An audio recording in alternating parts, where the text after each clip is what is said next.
बिस्मिल्लाहिर्रहमानिर्रहीम।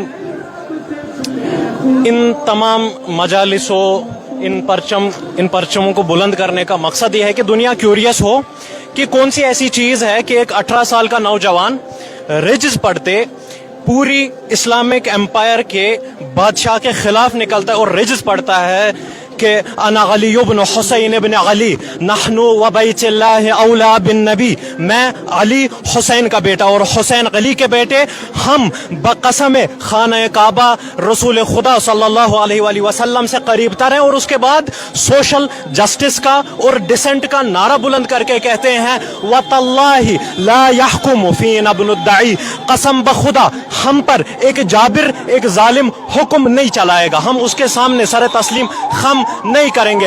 अदरिबुकुम बिस्सैफ उहामी अन अबी, मैं अपनी तलवार से आप पे वार करूंगा, अपने बाबा के परचम का दिफा करूंगा। वो परचम यही था, या शियात आले अबी सुफियान, ए आले अबी सुफियान के शियो, इन कुंतुम ला तखाफून अल मगाद, अगर आप लोग कयामत से नहीं डरते, व इल्लम यकुल लकुम दीनुन, और अगर आपको दीन भी नहीं है, फकूनु अहरारन फी दुनियाकुम, then at least be free in this world, कम अज कम आप इस दुनिया में आजाद रहकर जिएं। अगर आप कोई काम करते भी हैं तो किसी के डर से नहीं करें। और यही शार यही आइडियोलॉजी लेकर जिसको परवरदिगार कुरान में तमाम अंबिया की बासत का मकसद करार देता है, सूरह मुबारक हदीद की 25वीं आया करीमा में बिस्मिल्लाहिर्रहमानिर्रहीम, वलक़द अरसलना रुसुलना बिल बय्यिनात व अंज़लना मअहुमुल किताब वल मीज़ान लियक़ूमुन नासु बिल क़िस्त, और बेशक हमने अपने अंबिया को भेजा, मुरसलीन को भेजा, उनके साथ रैशनल प्रूफ्स दिए और मौजज़ात दिए,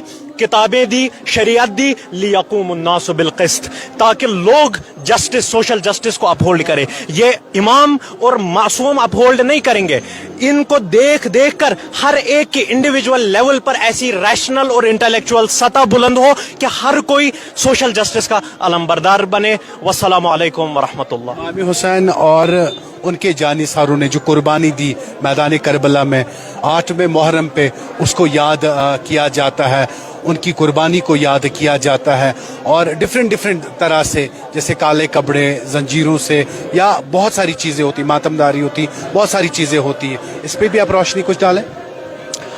मौला हुसैन अलैहिस्सलाम ने करबला से पहले ऐलान किया, इन्नमा खरजतु लितलबिल इस्लाह फी उम्मति जद्दी रसूलिल्लाह सल्लल्लाहु अलैहि वसल्लम, मैं फ़कत और फ़कत, जब अरबी में इन्नमा का लफ्ज़ यूज़ होता है ये एक्सक्लूसिविटी दिखाता है, यानी जब मैंने किसी पे इन्नमा लगाया इसके बाद कोई पॉसिबिलिटी नहीं रहती है, मैं फ़कत और फ़कत इस्लाह उम्मत के लिए निकला हूँ। हमें इस करबला के इन करबला के वाक़ात को याद करने के तरीके के साथ फ़िक़ही इख्तिलाफ हो सकता है, लेकिन किसी का फतवा मेरे दिल में नहीं आ सकता जब मैं सुनूंगा नवासे नबी कहता है अना कतीलुल अबरा। अरबी में दम उस आंसू को कहते हैं जो आंख में जाहिर होकर आंख में खत्म हो जाए, अबरा उस आंखों के आंसू के कतरे को कहते हैं जो टपक कर नीचे गिरे। हुसैन कहते हैं अना कतीलुल अबरा, मैं इस हाल में कत्ल और शहीद किया गया कि मेरी आंसू से आंखों टपक कर नीचे गिर रहे थे। इस शार के खिलाफ कोई फतवा मुझे नहीं रोक सकता, कोई फ़िक़ही इख्तिलाफ मुझे पीछे नहीं हटा सकता। मुझे काले कपड़ों से इख्तिलाफ हो सकता है, मुझे मातम से इख्तिलाफ हो सकता है, मुझे बातिल के खिलाफ एहतिजाज से इख्तिलाफ नहीं हो सकता। बहुत बहुत शुक्रिया आपका, बहुत शुक्रिया, बहुत शुक्रिया बात करने के लिए। तो मातमदारी आप यहाँ पे भी देख सकते हैं, आज़ादारों की जुलूस। मैं कैमरा